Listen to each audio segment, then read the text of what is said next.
Hi, it's Doug Dane. I want to talk to you today about taking things personally.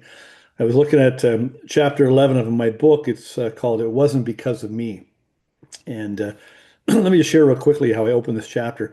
There's a quote at the beginning of this chapter: "Don't take anything personally." And that's from the great book and author, Don Miguel Ruiz of the Four Agreements. And so I started here: bad things happen to good people. Growing up, I missed out on a lot that we now know young children need. I didn't get the connection I needed when I was young. I didn't get the love and validation I needed. I had to go searching for them elsewhere.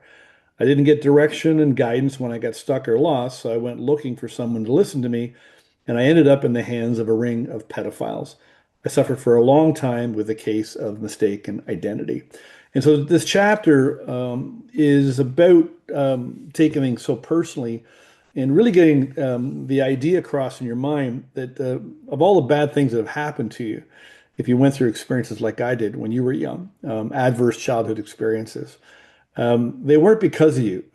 They just simply happened to you. And so when you take things personally, your self-confidence gets eroded, definitely obviously impacts your emotional well-being. Your identity really is confused and comes into question.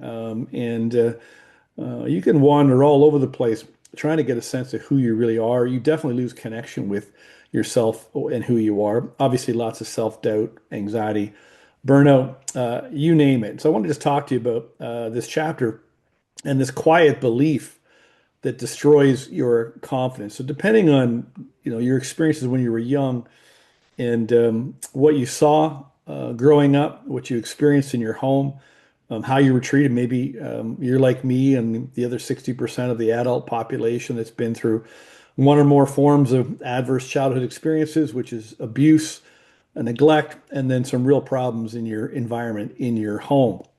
And so a lot of people think that their struggles actually means that there's actually something wrong with them.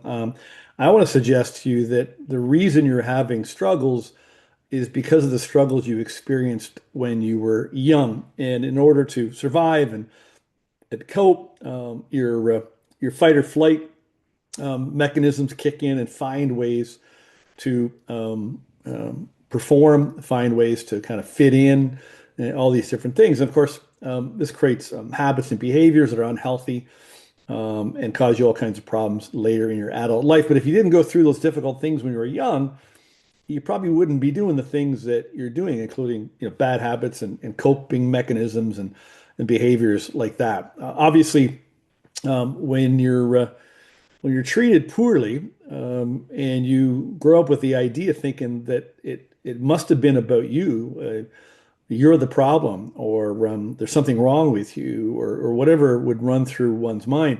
Obviously, it creates lots of self-doubt, anxiety. Burnout is actually framed as personal failure. So a lot of people suffer from burnout, and they don't even realize the root cause of the burnout. People think they're working too hard. They're not working too hard. They're thinking too hard, and they've got a bunch of things running through their mind that just is not true and not accurate. A set of ideas that you believe to be true as far as you're concerned.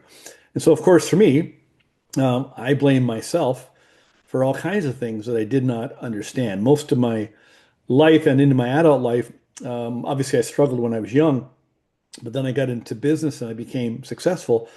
And I was doing really well, which the real paradox was I didn't feel really well inside. A lot of self-doubt, insecurities, anxiety, fear, uncomfortable with people, all kinds of different things going on internally, even in spite of my external world looked like I really had it all together and I was doing well. And so this self-blame forms very early on. It's very common when you are mistreated, misled, misinformed, misdirected. I think the adults and the parents, they made a lot of misses, as did their parents. And so we can't blame the adults because they were only able to do what they're able to do. But you pick up these learned responses from childhood and early life. Again, it's usually based on your fight or flight response. And so you have to adapt to survive, not to thrive. Okay. Your identity gets shaped by pressure, by criticism, responsibility, and you form what I call a mistaken identity. And you come to see yourself as a sort of person that's operating the way that you're operating and doing the things that you're doing, making the mistakes you're making.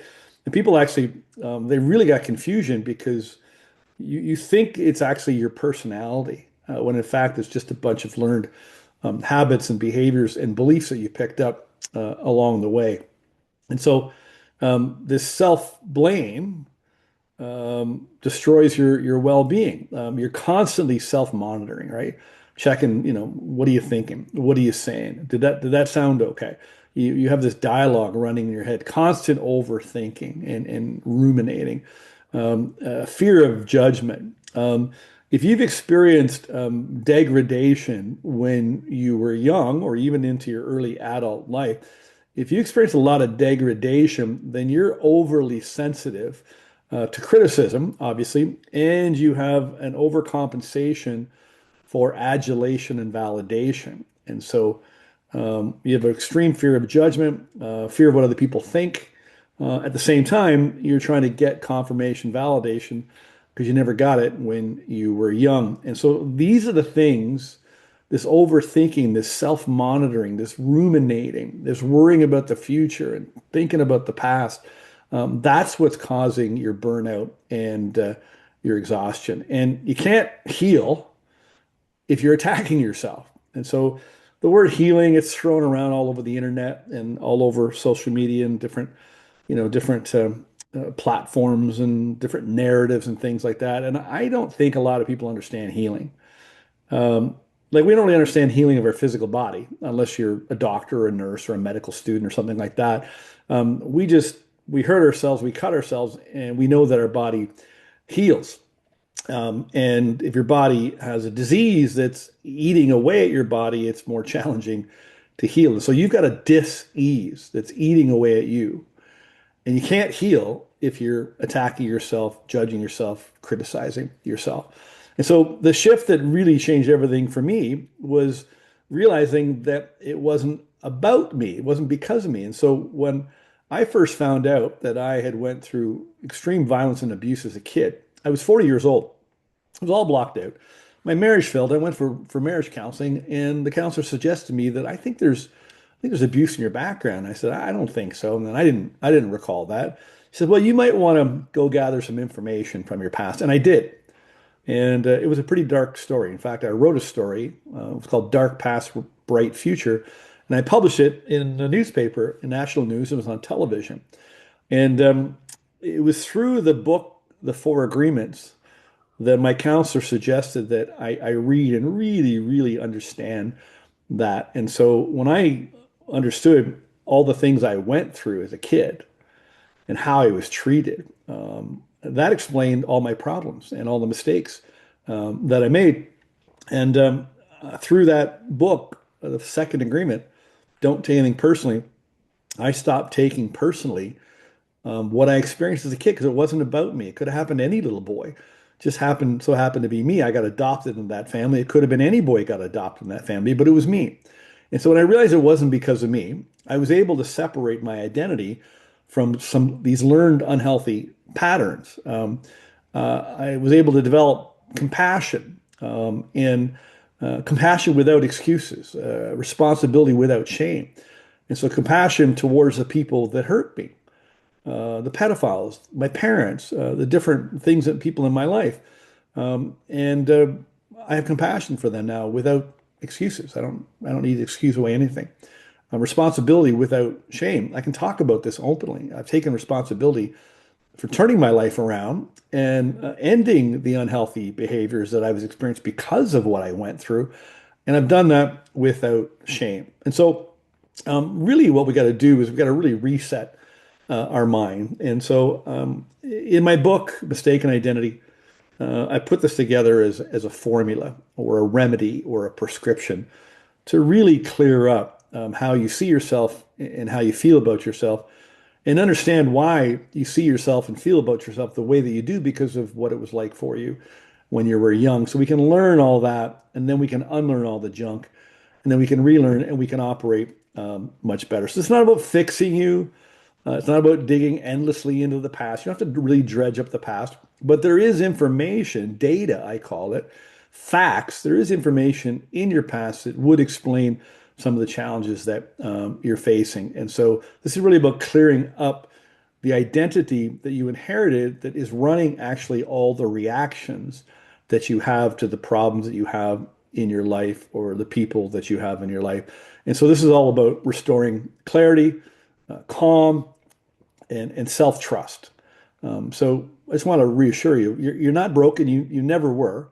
And I just want you to invite this idea of maybe taking a look at where you picked up some of the things that you deal with now. Like I said, I was almost 40, and this abusive background was all blacked out. And anyway, I just want to encourage you to revisit your story and consider the idea that maybe what happened to you wasn't about you. It wasn't about you. It just simply happened to you. I hope this helps. If you want to grab a free sample of my book and check out more about what I'm talking about, just check in the description and you'll see a link to grab the book. Subscribe to my channel. Share this with anybody you think needs to hear this, or comment. Drop me a message. I'd love to hear from you. Thank you.